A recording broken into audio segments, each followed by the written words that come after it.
You have a team of 10 people and you all have a great relationship and you get along well, and you're going against my team and we all hate each other, and who's going to win? The team that loves each other is going to win, I would hope. It's not even close. It's not even, as a matter of fact, if you work for me and you don't like me, what kind of performance are you going to give me? It's going to be tough. What if you love me and I've looked out for you and I've done everything for you and I've taken care of you? What kind of performance are you going to give me? I'm like everything a dog, I'd die for you. So, yeah, and earlier you asked about the human animal and human nature, and this is part of leadership. I got asked this question the other day by I was working with a company, and the guy says, how do I identify what are the characteristics of someone that can execute, and how do I identify those characteristics in a person so that I can get those people?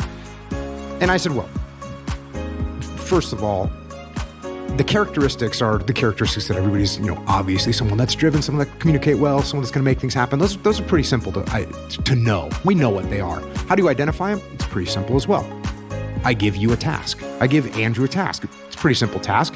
If you get it done, cool. Give you a little bit more complex task. Do you get it done? Yes.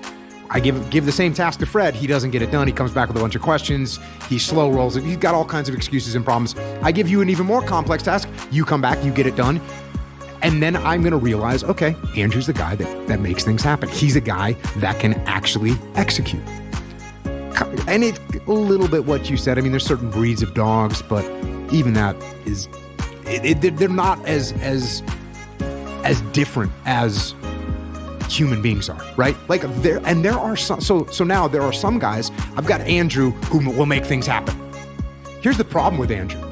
When I say, hey, Andrew, here's this nebulous idea that I have. Can you turn this into a reality? And you're like, where do I start? I'm not sure where you want me to go. Meanwhile, I gave it to the guy that didn't make anything happen with specific tasks that I gave him. And he comes back and says, I say, hey, I got this nebulous idea. Can you see what he goes, oh yeah.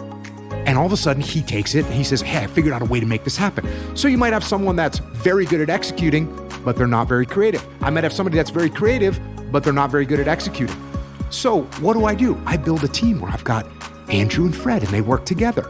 And Fred comes up with good ideas and we bring them to Andrew, and Andrew goes and executes them. So that's what we're doing from a leadership perspective, is we're letting people's nature execute, and we're putting people into roles where their nature is beneficial.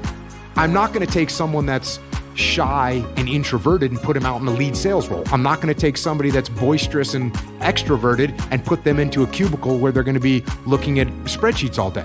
Clearly, I'm not going to do that. So what we have to do as leaders is we have to find the right people for the right role, and we place them into those roles.